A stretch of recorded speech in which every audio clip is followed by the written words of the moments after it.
Good morning student. आज हम पढ़ने वाले हैं responsibility and accountability. Accountability and responsibility क्या होती है ये आज हम जानने वाले हैं। रेस्पॉन्सिबिलिटी नाम से ही आपको समझ में आ रहा होगा कि रिस्पॉन्सिबिलिटी क्या होती है। आप लोग अपने दैनिक जीवन में इसका उपयोग करते हैं, शब्द का उपयोग करते हैं, यहाँ तक कि इस रिस्पॉन्सिबिलिटी को आप पूरा भी करते हैं किसी न किसी रूप में। अब रेस्पॉन्सिबिलिटी उत्तरदायित्व, इसकी परिभाषा हम लेने जानेंगे। हेमन के अनुसार उत्तरदायी एक अधीनस्थ पर अपने अधिकारों की इच्छित कार्य करने का बंधन है। उत्तरदायी एक अधीनस्थ पर अपने अधीनस्थों की इच्छित कार्य करने का बंधन है। ठीक है, हम इसकी दूसरी परिभाषा ले रहे हैं डेविस के अनुसार। उत्तरदायी किसी व्यक्ति पर निश्चित कार्य को अपनी योग्यता के अनुसार सर्वोत्तम रूप से अपनाने, अधिकारों के निर्देश में कार्य करने का बंधन है।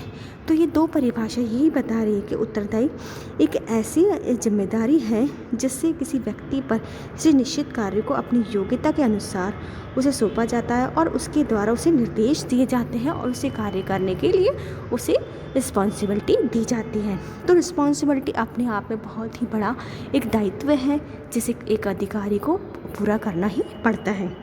अब इसकी हम उत्तरदायी की जो है इस प्रकार स्पष्ट करते हैं कि उत्तरदायी किसी भी कार्य को करने का बंधन है, मतलब किसी भी कार्य को करने का एक ऐसा बंधन है और ये बंधन अधिकारी एवं अधीनस्थों की आपसी संबंध के कारण उत्पन्न होता है। और ये जो बंधन है अधिकारियों और अधीनस्थों के बीच के आपसी संबंध के कारण उत्पन्न होता है।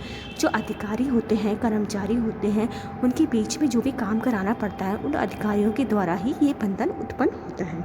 अब हम इसकी आवश्यक बातें इसके अंदर लेना चाहेंगे। मैं सबसे पहला पॉइंट इसमें लेना चाहूँगी वो ये है कि ये अधिकार अब अधीनस्थों के आपसी संबंध से उत्पन्न होता है। जो रेस्पॉन्सिबिलिटी होती है वो अधिकार और अधीनस्थों के आपसी संबंध से उत्पन्न होता है। इसका दूसरा पॉइंट है उत्तरदायित्व का सार बंधन है। उत्तरदायी का जो सार है वो बंधन, मतलब इसका जो निष्कर्ष निकल के सामने आता है वो सिर्फ एक ऐसा बंधन है जिस बंधन में वो काम चक्रव्यूह में चलता रहता है। ठीक है, इसका तीसरा पॉइंट है उत्तरदायी सामान्य और अनुबंधात्मक स्थिति में उत्पन्न होता है। उत्तरदायी सामान्यता अनुबंधात्मक स्थिति में ही उत्पन्न होता है, मतलब एक कॉन्ट्रैक्ट लेवल का काम हो जाता है कि कॉन्ट्रैक्ट आपको दे दिया जाता है, एक रिस्पॉन्सिबिलिटी आपको दी जाती है कि इस काम को आपको करवाना है और करना है। देखिए, अब इसका चौथा पॉइंट मैं लेना चाहूँगी, उत्तरदायी कार्य विशेष के लिए हो सकता है। उत्तरदायी कार्य विशेष के लिए हो सकता है या निरंतर रूप से भी उत्पन्न हो सकता है। तो उत्तरदायी किसी विशेष कार्य के लिए भी एक रिस्पॉन्सिबिलिटी दी जा सकती है और निरंतर रूप से भी इसको कंटिन्यू रखा जा सकता है।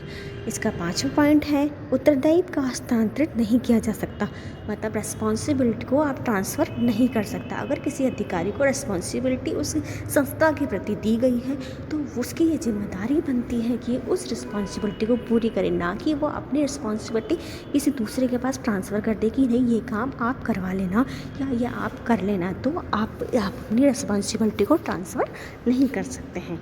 नेक्स्ट है इसका उत्तरदायी विशिष्ट एवं सामान्य हो सकती है, मतलब जनरल कहने का मतलब है कि रिस्पॉन्सिबिलिटी एक विशिष्ट और सामान्य मतलब स्पेशल भी हो सकती है और जनरल रूप से भी रिस्पॉन्सिबिलिटी हो सकती है। दोनों रूप में रिस्पॉन्सिबिलिटी का होना हो सकता है।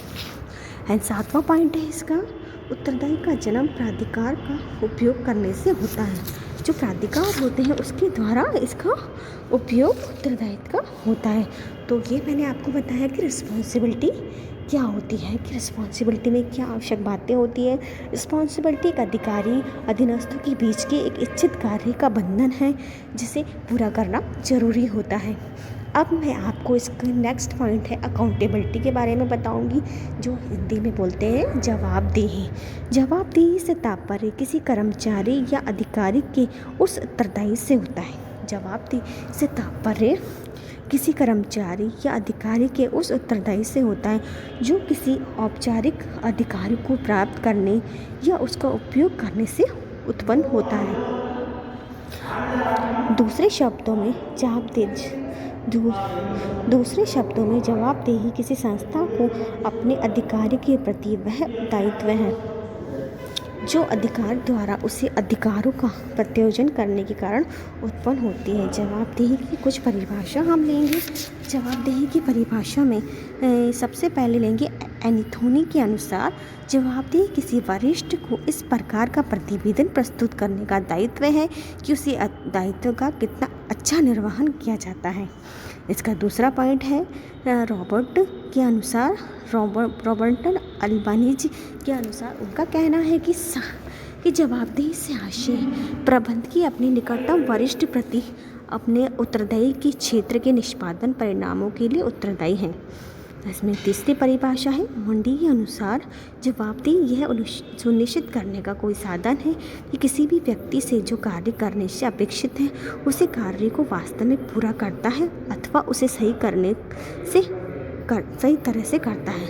तो इन सभी परिभाषाओं से निष्कर्ष में निकल कर आता है जवाबदेही से तात्पर्य उस उत्तरदायी से है जो एक प्रबंधक या कर्मचारी अपने कार्य के निष्पादन परिणामों के संबंध में अपने वरिष्ठ प्रबंधकों या अधिकारियों के प्रति उत्पन्न होता है।